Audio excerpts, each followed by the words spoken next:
2 of the Jazz Bass vintage build. Yes, for V. Anyway, yeah, this part is going to detail a radical change from the original plans, including body material, and body material. No, actually, some circuitry design changes as well, and that's what I love about a project like this. Oh, sorry, wait a minute. Always keep little baggies. I noticed it on the floor. Always keep them. Yeah, this is what I love about projects like this, is that you can fluidly change decisions at certain stages, and you can get away with it, you know, because you haven't gone a certain distance yet. So that's what I love about this. The professional basses I build are to a plan, and I follow every step I've laid out for them. This one, I can be fluid about it and not really worry, because it's for me. Hey, I might sell it in the future, but it's still going to end up ace, I hope. So anyway, let's get on with it. Let's see what happens in this part. It's going to be fun. Well, after much consideration, I decided to keep the oak blank that I made for a Falcon bass. Some comments led me to think that, you know, I would be putting soap bar pickups in this and active electronics and all that stuff. You know what? I really do want a 1966 vintage jazz bass, so I'm going to stick with the absolute original design. Okay, the template is so good that I should just stick with it. I still want, though, I still want a 21-inch fretboard. So these drill holes here, they're going to come up the bass a little bit, by, you know, probably about an inch or so, but that's okay. And I'm going to use sapelli, which is like mahogany, you know. I just, you know, I think that's probably the right thing to do. I'm still going to go for a little sunburst finish, but the stain on the sapelli is going to be a natural clear stain going to ebony at the sides, and that'll give me the burst effect that I want. But, you know, I really should just stick with the original spec and go with that. I think that's probably the best plan. So I'm off to have some fun now. Okay, I'll update the plan later on the drawing that I did, and then we'll go from there. Cool. Still awesomely looking forward to this, and I'm going to stick with the regular jazz bass pickups, and it's going to be a passive bass right now. I mean, I do have room to make it active in the future if I want to make it active, but what's the point if you're going for a vintage, you know, a vintage replica? So I'm going to make it a vintage replica, and that's what I'm doing. Okay, see you soon.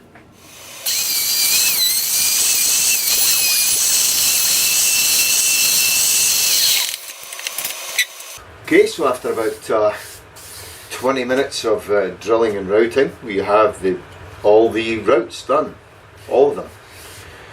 It's going to now be a passive bass built to 1966 specs. Everything's going to look sweet. Of course, neck pocket 0.625 inches, 5/8 of an inch deep. Pickup routes are 0.66 inches deep, and the control cavity here 1.25 or 1¼ inches deep. And there we have it. It's actually ready to be bandsawed out. Or is it? Or is it? Well, actually it's not, because I had the routing template on for the front of the body, and as you can see there's pads here that help support the router. So what we do now is we grab this mofo and we put that mofo on this mofo, right, like so, and then you draw in where the cutouts are, and that's what we bandsaw out. In there, okay, in there. So by the time I come back, I'm not going to subject you to the noise of the bandsaw. And look, these routing templates are fantastic. I've even got the belly cut in here. You know. But I'm not going to draw that on, because the next step is to bandsaw this out and then put it on the routing table with this template back on again, and then use this template as an edge guide to just shape the bass. It'll be perfect. Perfectamundo, as they would say in somewhere else. Okay, back soon. Okay, all the extraction on, all the air ventilation on, in the workshop. Yes, what we're going to do, we're going to put some shape into this jazz bass right now. That's what we're going to do. And by golly, I'm looking forward to it. So I'm going to put my COVID-19 mask on. Yep, here we go. On it goes. And let's get shaping. Yeah. 3, 2, 1. Boys and girls.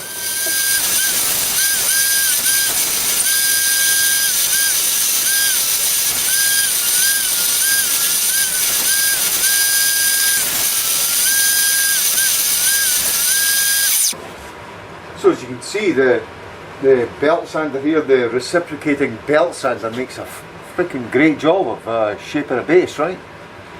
Taking all the teeth marks out. I have a 80 grit on here, but I'm going to go down to like, I have belts that are down to like 300 grit, so I'm going to go for that. Get the shape dialed in, then bullnose on the router table. It's going to be great. Great fun. Alright, check it, check it. We have a 1966 Fender Jazz Bass body. Just done. Just shaped up. Everything cool. Now, the next stage actually is to drill the little holes that the pickup leads will go to the cavity with. We'll do that. You know, and after that I'm going to sand down the whole edge just after it being on the table sander, the reciprocating sander. Yeah, I'm going to smooth this out even more so that when I put it on the router table to get the bull nose, I know it's going to follow a true shape. It's going to be a true shape. There are undulations. When I put my finger around the body there, ooh yeah, that sounds sexy. I feel little, oh especially there, little undulations that need to be gotten rid of. Of course, a sanding table is used for coarse sanding usually, just to shape something out. I could have used the router table with a long router bit and with a template as a guide, but I just don't get the feel of that. I'm good at the bullnose stuff, but I don't get the feel of the template and just guiding it around the router table. This is going to be spectac. And what I think about it, I get all the stuff that I need. And here's the pickup, the pick guard. It's going to go a bit there. There we go. You know.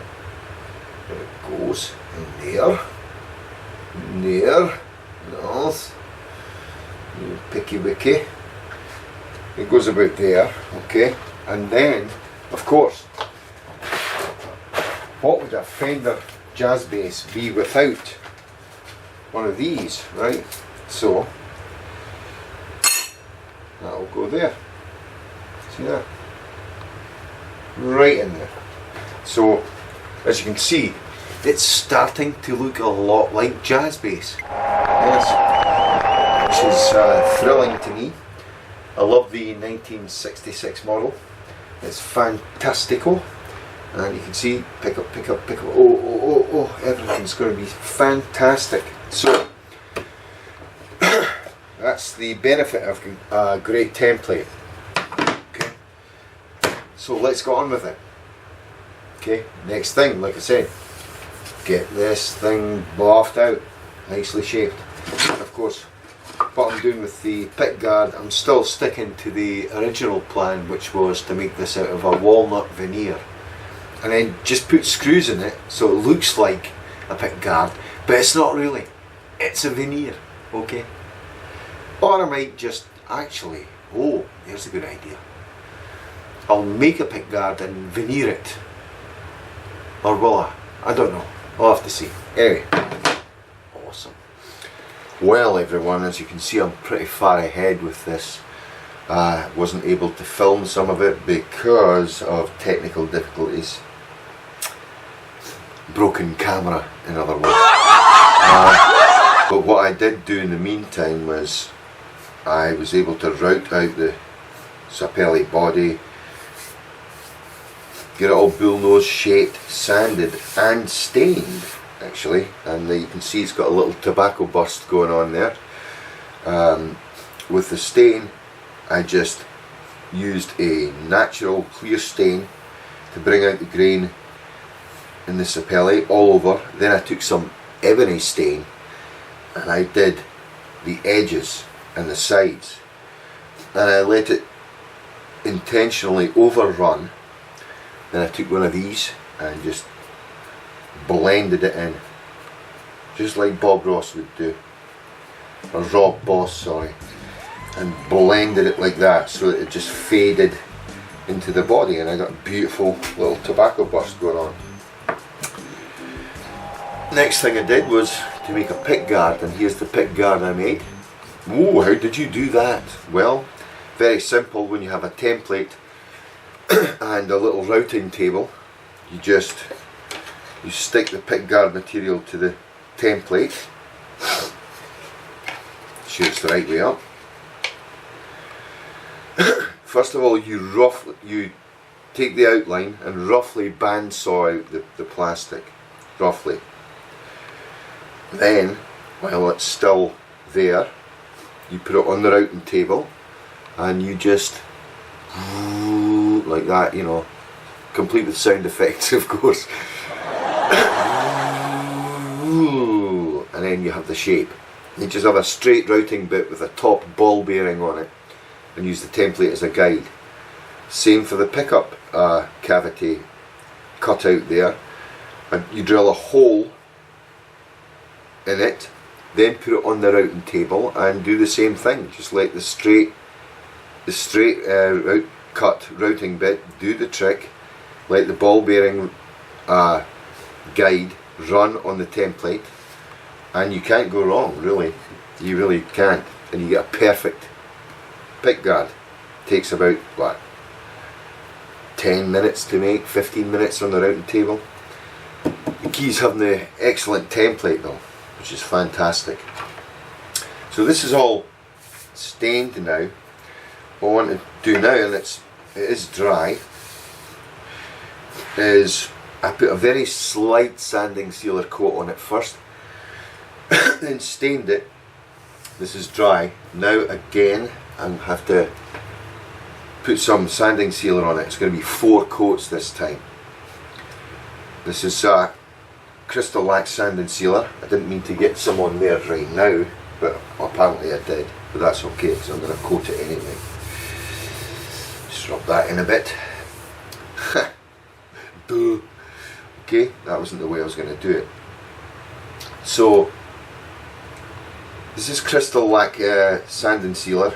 It's water based, eco-friendly stuff. Nothing nasty in here. That's why I've got some on my hands, and don't give a shit about it. You're just going to take one of these brushes here, and I'm just going to test it out on a scrap piece, just for see how consistently it goes on. Yeah, okay. I'm going to be putting 4 coats of this on. So 1 coat, and I'm going to do this, the front and sides first. So let's get this out of the way. And And let's start with the sanding sealer, shall we? Dip it in the solution and just put that stuff on there.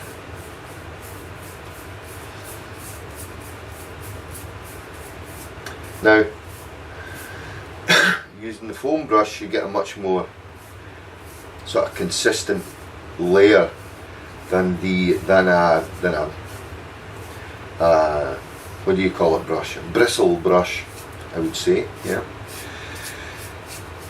Even more consistent is probably a lint-free rag, which I've bought some special lint-free rags, but I want to use them out for my clear coat, because I'm going to do a wipe-on poly for this to keep it looking kind of authentic, you know. Just put some on there. This wood's going to really suck all this sanding sealer up. It's really going to suck it all up.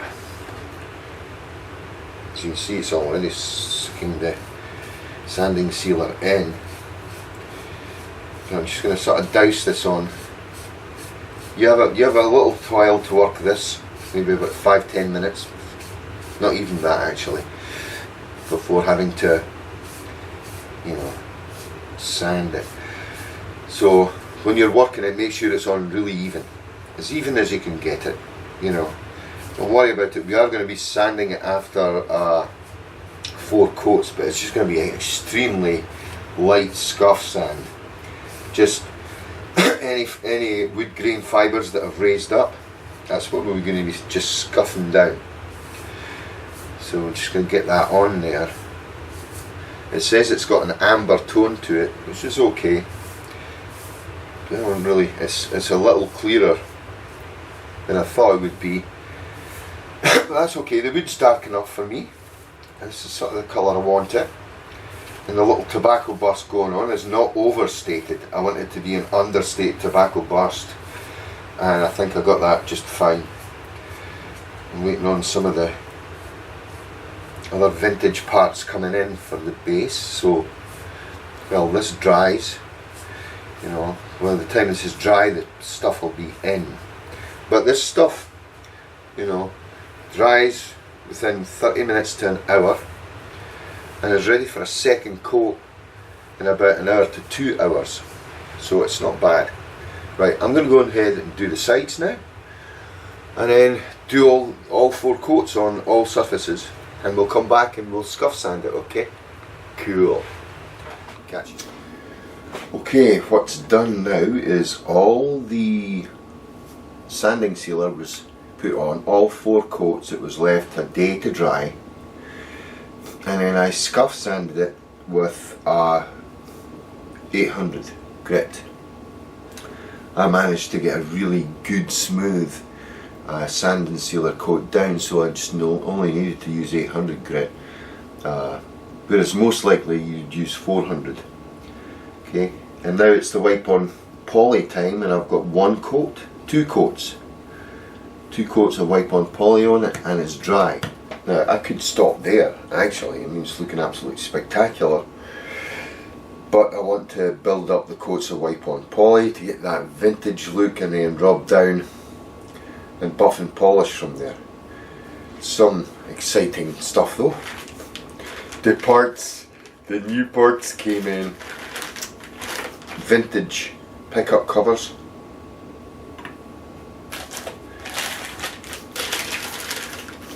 vintage ashtray, a bridge cover. So I'm going to be having a spectacular looking bass now. Now I didn't fabricate these. I mean, I'm pretty good at fabrication, but not like this. Can't do that.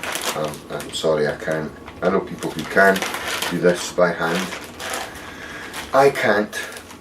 Oh, and also I did buy a thumb rest as well. I could have made that out of wood, but no, the 66 Fender had a plastic one. So, you know, and I'm going to use it as a finger rest down there. It'll get in the way of slapping, of course, but I'm going for authenticity here. If I want to slap, I just take this off. Probably going to be using screw inserts for the pieces of metal hardware there. You know, just use inserts so I can remove them easily without stripping out the wood all the time, you know. So use threaded inserts for that, I think. And of course, you know, the wipe on poly is this type. I'll use Minwax or Watco wipe on poly, and I always, like I say, dilute it down with 40% mineral spirits, so 60-40 ratio when I'm doing this stuff. I think the tobacco burst in this is still nice and very subtle. I didn't want it strong at all.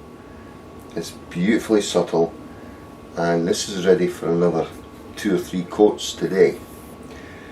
Coat, 3 hours, coat, 3 hours, coat, and then tomorrow it will be the back, because I'm doing the sides at the same time actually as I'm doing the little rough patch there as I'm doing the front. So the next time we meet I'll be doing the electronics as well, and I've got some great stuff lined up for the electronics. So let's get on with it then, shall we?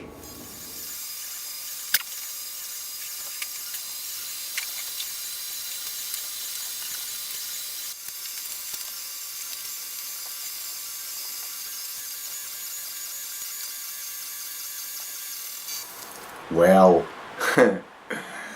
a little speed engraving there, and pretty awesome. And here's the little logo ways that I've figured out for this. I just put 1 coat of poly on right now, and there it is. JB1-V for vintage. You see that there? It's looking quite good.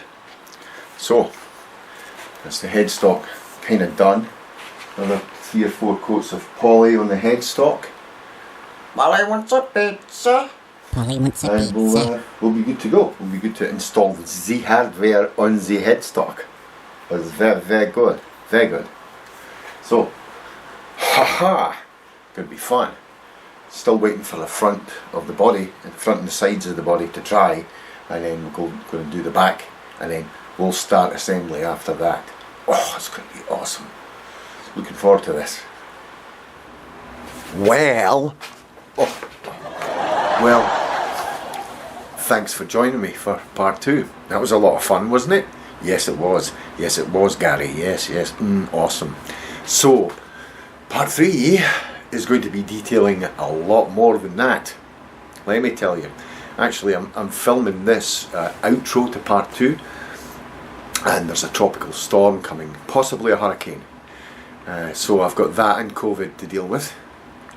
Might lose power, so I'm trying to get all these videos made up real quick and get the bass finished by the time the storm hits, so that I don't lose power and I'm sitting about doing with, you know, unfinished basses all over the place, which is not a good idea when a storm hits. Everything has to be nice and neat and tidy.